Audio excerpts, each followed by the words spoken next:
Let us begin our journey, a slow, unhurried drift through the ancient city of Rome, not the bustling, vibrant Rome of historical accounts, but a Rome softened by the gentle veil of a very, very late evening. Imagine, if you will, the city as it quietly settles, not with a sudden hush, but with a gradual, almost imperceptible dimming of its daytime energy.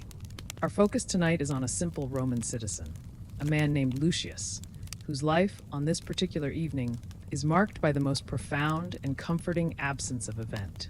There is no urgency in his movements, no particular destination in mind, only the quiet unfolding of a peaceful night. Lucius was an elderly man, a maker of fine yet utterly unremarkable clay pots. His hands, though gnarled with age and the countless turns of the potter's wheel, still possessed a certain gentle dexterity, a slow, practiced grace that had been honed over decades of consistent, repetitive effort. Each day had flowed into the next, much like the smooth, consistent rhythm of clay on the wheel, a predictable cycle of mixing the cool, damp earth, shaping the nascent vessels with patient hands, and then allowing them to dry in the warm, utterly reliable Roman sun. But now the sun had long since dipped below the horizon, its last light having diffused into the upper atmosphere, and the city, having exerted its daytime energies, was preparing for its quiet, enveloping slumber. Our story begins not at the dramatic gates of the city, where legions might parade, nor in the grand forum where orators once captivated crowds, but on a small, unassuming side street, barely wide enough for a single cart to pass with ease. It was a street known more for its quietude than for any notable event or landmark. The air here in this secluded corner of the sprawling city was still, remarkably still, carrying only the faintest, almost imperceptible scent of damp earth, stirred perhaps by a recent light shower and the distant, subtle perfume of wood smoke rising from a neighboring hearth where a final meal might be simmering. It was a comfortable scent, a familiar scent, one that had permeated Lucius's life for as long as he could remember, a quiet aroma that spoke of home and hearth and the gentle passage of seasons. Lucius stood outside his modest workshop, a small, unadorned building of sun-baked brick and rough-hewn timber. The facade was simple, without any grand decoration, just honest materials aged by sun and time. He wore a simple, unbleached tunic, its fabric soft and worn from countless washings, the threads pliable and gentle against his skin. His sandals, too, were old, their leather straps supple and yielding, perfectly conforming to the shape of his feet, making no sound, absolutely no sound, as he shifted his weight ever so slightly from one foot to the other. He wasn't engaged in any specific activity, not thinking about tasks or problems, merely observing the deepening twilight, allowing his senses to gently absorb the quiet transformation of the world around him. The light was fading, not with a dramatic rush of color or a sudden darkening, but with a slow, even, almost reluctant retreat, a gentle softening of the world's edges, as if the sharp definitions of day were melting into a more yielding form. The harsh, distinct shadows of midday had elongated, stretching out like tired limbs, then blurred into soft, indistinct masses, and were now, finally, dissolving entirely into the uniform, comforting gray of the approaching night. He watched, with an unblinking, quiet gaze, a single dry leaf, brittle and brown, detached itself from a small, unassuming olive tree across the narrow street. It didn't twirl or dance in any significant breeze, for there was none. The air was too still for such energetic motion. It simply detached itself, released its tenuous hold on the branch, and floated downwards in a trajectory so slow, so deliberate, that it seemed almost suspended in the utterly still air, defying gravity for a prolonged moment, before finally softly settling onto the dusty cobblestones. There was no sound when it landed. None at all. Not even the faintest rustle. It was a silent, graceful surrender to the quiet inevitability of evening. Lucius then turned very slowly, with the movements that spoke of deep internal calm, and stepped back into the quiet embrace of his workshop. The interior was already steeped in dimness, the familiar shapes of his tools and his rows of finished pots appearing as soft, indistinct forms in the fading light, their details softened, their edges blurred. He reached, with unhurried precision, for a small, unlit oil lamp that rested patiently on a nearby shelf. His movements were deliberate, unhurried, each action flowing seamlessly into the next.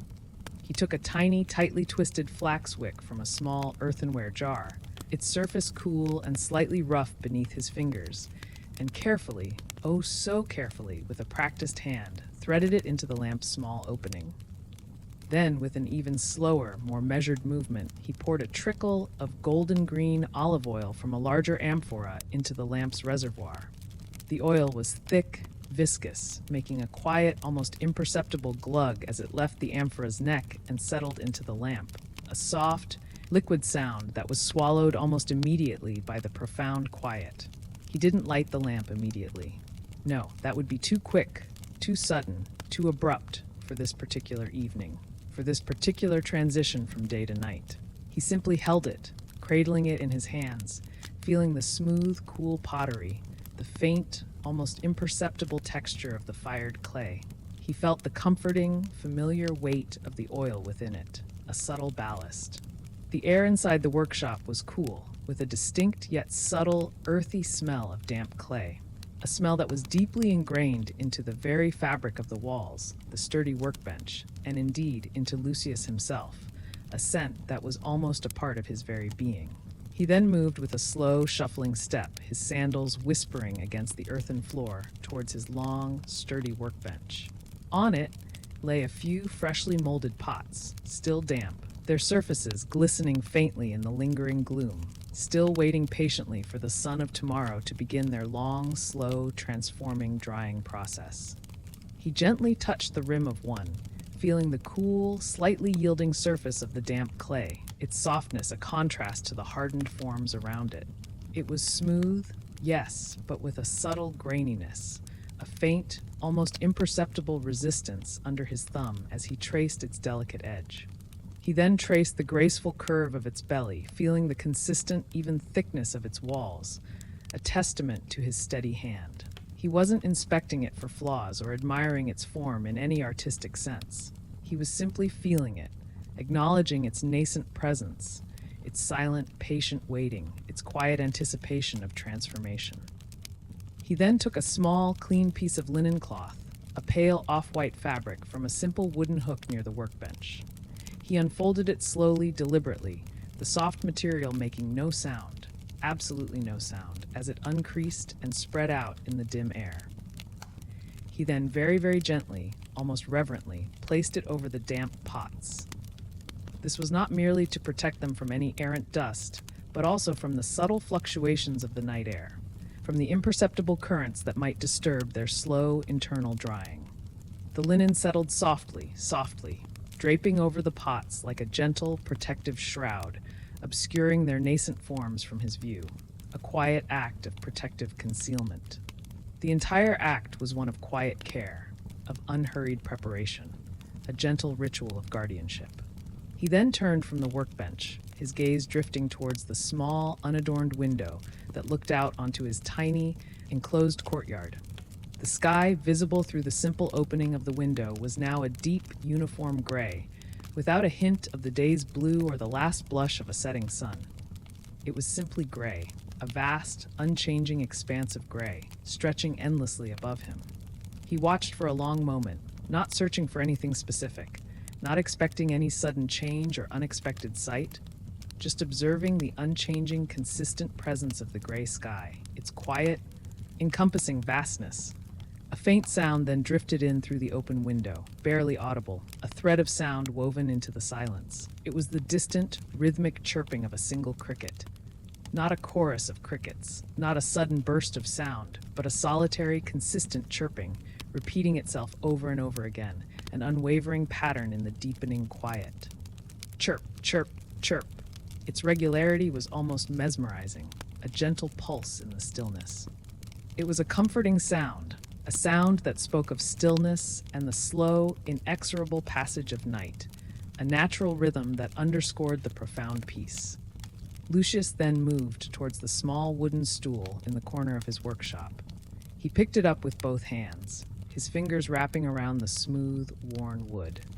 It was a light stool, its wood smooth and polished from countless sittings, from the friction of many hands. He carried it to the center of the room, his steps slow and measured, each one a deliberate placement of his weight. He then set it down with infinite gentleness, ensuring it made no more than the softest, most almost inaudible thud against the packed earth floor, a sound that quickly dissipated into the surrounding quiet. He did not sit on it. Not yet. Instead, he went to a small, low shelf near the back wall. On it were arrayed a few finished pots, their surfaces completely dry and hardened, awaiting collection by his customers in the light of the next day. He ran his hand over their smooth, hardened surfaces. They were cool to the touch and completely, utterly dry, ready for their purpose. He felt the subtle texture of the fired clay, the faint, almost invisible imperfections, the tiny variations that made each pot unique, yet fundamentally similar to all the others he had crafted. He felt the rounded curve of their bases, the evenness of their rims, the subtle swell of their bodies. His fingers moved slowly, deliberately, from one pot to the next, a quiet, repetitive gesture of acknowledgement, a silent communion with his creations. He then took a small, soft brush, made of finely bound animal hair, from a hook on the wall. He used it to brush away any stray specks of dust, any minute particles that might have settled imperceptibly on the finished pots. The bristles were exquisitely soft, almost imperceptible against the fired clay, making no sound, absolutely no sound, as they moved across the surface. Back and forth, a quiet, soothing rhythm, a tireless dance against the ever-present dust. The dust, he knew, was an inevitable companion to all things, a silent, tireless presence that gathered on every surface, a constant reminder of the world's gentle, continuous decay and renewal. He then replaced the brush on its hook, his movements again, unhurried, precise, a silent conclusion to that particular small task. He returned to the stool in the center of the room. This time, he slowly, carefully, with a deep sense of unhurried calm, lowered himself onto it. The stool did not creak, the floor did not groan. He simply settled, his body easing into the familiar, comforting contours of the worn wood, a perfect fit. He sat there, in the deepening dimness, surrounded by the silent, waiting forms of his pottery, their presence a quiet, comforting stillness. The air in the workshop was growing cooler now, the gentle chill of the Roman night beginning to truly settle in. A subtle, almost imperceptible drop in temperature. A gentle shift from the lingering warmth of the day to the cooler, more enveloping embrace of the night. He noticed the faint scent of charcoal, a distant echo from the communal ovens used for baking bread earlier in the day, a scent that still clung faintly to the air, like a ghost of sustenance. It was a comforting, familiar scent, one that spoke of nourishment, of community, and the shared ancient rhythms of Roman life. He looked around the small space. Every tool, every fragment of clay, every finished pot seemed to possess a quiet, unassuming dignity in the dimming light. Their forms softened, their purpose clear. Nothing was out of place. Everything was precisely where it should be, held in a perfect, still order. The very order of the workshop, its meticulous arrangement, contributed to the profound sense of peace that permeated the space. There was no clutter, no chaos, no sudden, unexpected element to disturb the quiet harmony. No jarring sight to disrupt the calm. The distant sound of the cricket continued, unwavering, though perhaps a little less frequent now. Chirp, chirp, chirp. It was so consistent, so regular, so utterly predictable that it began to blend into the background, becoming almost indistinguishable from the pervasive silence itself. It was a sound that reassured, rather than disturbed, a gentle, natural counterpoint to the quiet. He then slowly lifted his gaze to the ceiling. It was made of rough-hewn timber beams, dark with age, and the faint, almost invisible stains of countless years of wood smoke. He traced the long, straight lines of the beams with his eyes, following their unyielding, parallel paths across the ceiling, from one wall to the other. They were strong, solid, enduring, testaments to their ancient origins. They provided a quiet, reassuring sense of shelter, of protection from the vast, open, indifferent sky above, a feeling of being safely enclosed. He then lowered his gaze, his eyes settling on the packed earth floor beneath his feet. It was uneven in places, worn smooth and firm by the passage of countless footsteps, by the endless comings and goings of workers and visitors over the centuries. There were faint, almost imperceptible indentations where his workbench legs rested, where his own feet had stood for countless hours, shaping clay, tending the fire. These marks were not flaws, but rather quiet testimonies to time, to work, to the slow, steady rhythm of life that had unfolded within these walls. He breathed in slowly, deeply, feeling the cool, still air fill his lungs, expanding his chest ever so gently. Then he exhaled, equally slowly, equally deeply, the air leaving his body in a gentle sigh. His breathing was soft, even, regular, a profound internal rhythm, in, out, in, out. It was a rhythm as old as time itself, a fundamental, reassuring pulse in the quiet, a consistent beat in the vast silence. He shifted slightly on the stool, a small, almost imperceptible movement, settling deeper into its familiar comfort, adjusting his weight, finding the perfect point of balance. His muscles, tired from the day's gentle labors, from the repetitive motions of shaping clay, began to relax further, unclenching, unwinding, releasing any lingering tension. He felt a pleasant, languid warmth spreading through his limbs, a subtle heaviness that invited stillness, that encouraged a deep, unhurried rest. The last vestiges of external light filtering through the window were now almost entirely gone, absorbed by the deepening gloom. The workshop was cloaked in a deep, uniform darkness, broken only by the faintest glimmer of a distant streetlight. A single, unwavering point of soft, yellowish light, barely visible through the window's dark pane. It was not bright enough to illuminate anything within the room, but merely to confirm the silent, enduring presence of the world outside, a world that was now truly entering its period of profound, absolute repose. Lucius then slowly extended his hand, very slowly, with an unhurried grace, towards the unlit oil lamp that still rested patiently on the workbench. His fingers, gnarled but steady, closed around its smooth, cool body, feeling its familiar shape. He lifted it again with deliberate slowness, raising it gently. He brought it close to his face, feeling the faint, lingering coolness of the pottery against his cheek, a sensation of quiet comfort. He could faintly perceive the level of the olive oil within, a slight, almost imperceptible shift of weight as he tilted it ever so slightly, a gentle sloshing of the liquid within its confines. He didn't need the light. Not tonight. His eyes were perfectly accustomed to the dimness, to the deep, pervasive gloom that now filled his workshop. He could navigate his small workshop by feel alone, by the deep memory of its every contour, every surface, every subtle indentation. The lamp was simply a presence, a quiet object, held gently in his hand, a symbol of potential light, patiently waiting. He then lowered the lamp very, very slowly, with a tenderness that bordered on reverence, placing it back on the workbench. It settled with the softest, most gentle of thuds, a sound so slight it was almost imagined, a breath of sound swallowed instantly by the vast quiet. He then rested his hands on his knees, his fingers intertwining loosely, comfortably, his posture one of complete relaxation. His gaze remained unfocused, drifting over the indistinct forms of his pots, the silent shapes of his tools, their quiet presence a comforting assurance. The air seemed to thicken, to become heavier with the accumulating quiet, a tangible presence. The cricket's chirp had, at some point, ceased, imperceptibly, its solitary song having faded into the background. Now there was only the profound, deep silence of the Roman night, broken only by the soft, rhythmic sound of his own gentle breathing, a delicate, reassuring whisper. It was a silence that offered no threat, no surprise, no demand, no expectation. It was simply there, a vast, comforting embrace that held him gently in its depths. He felt the very subtle shifting of the air currents around him, so faint they were almost imperceptible. A gentle caress against his skin, barely there. It was the air itself settling, finding its own equilibrium in the cool of the night, a quiet dance of temperature and humidity.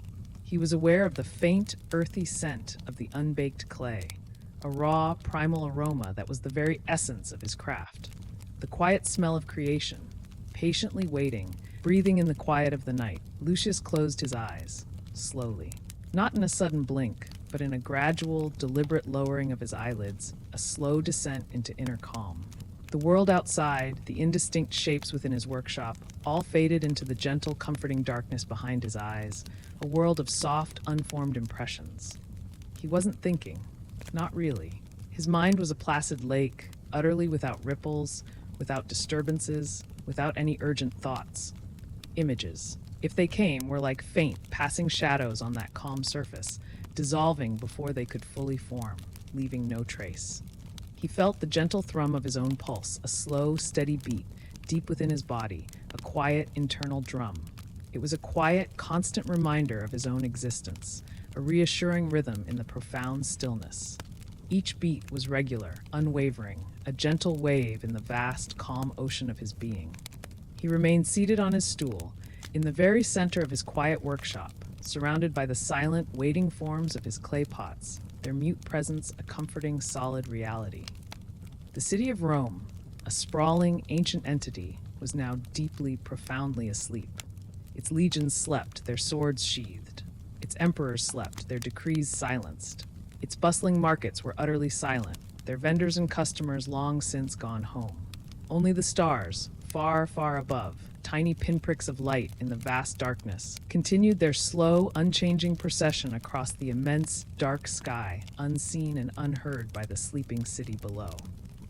Lucius felt the subtle, comforting sensation of gravity, the gentle, constant pull that held him firmly to the earth, to the stool, to the floor. It was a comforting weight, an anchoring force that spoke of stability, of groundedness, of being firmly rooted in the world.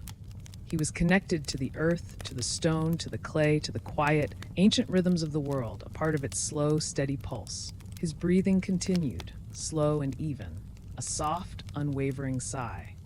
The air was cool against his skin, a soft, soothing touch, a gentle caress. He felt the gentle warmth of his own body, radiating outwards, a small, contained warmth in the vast coolness of the night, a silent comfort. He had no thoughts of tomorrow, no urgent plans, no lingering anxieties, only the present moment, this quiet, unchanging instant, stretched out into an eternity of peaceful, utterly uneventful stillness. The concept of time itself seemed to blur, to lose its meaning in this deep, enveloping quiet. There was only the gentle presence, the quiet being, the profound peace. The image of a single, perfectly formed, yet utterly plain clay pot floated, unbidden, into his mind's eye, a silent, clear vision. It was smooth, perfectly round, unadorned by any unnecessary decoration. It simply existed, in its quiet perfection, a testament to simplicity and utility. It was a profoundly calming image, a symbol of simplicity, of completion, of quiet utility, of being exactly as it should be. He held it in his mind, not actively focusing, not trying to define it, but simply letting it reside there, a silent, comforting presence, a still point in a turning world. He felt the last vestiges of any lingering tension drain from his body, flowing away like water, dissipating into the earth, leaving him feeling profoundly light yet deeply settled, anchored in peace. His eyelids felt heavy, deliciously heavy, pressed down by an invisible, gentle weight, a pleasant, irresistible pull towards slumber. The silence of the workshop deepened further, becoming absolute, a profound and soothing emptiness that invited nothing, demanded nothing, but perfect, untroubled rest. There was no need for words, no need for sound, no need for thought, only the quiet, consistent rhythm of his own breathing, fading, almost imperceptibly, into the vast, calming ocean of night. And in that deep, utter, enveloping silence, Lucius, the gentle maker of plain clay pots, finally, softly, peacefully, drifted away into the realm of dreams, utterly at peace with the quiet, uneventful night, the ancient city sleeping around him.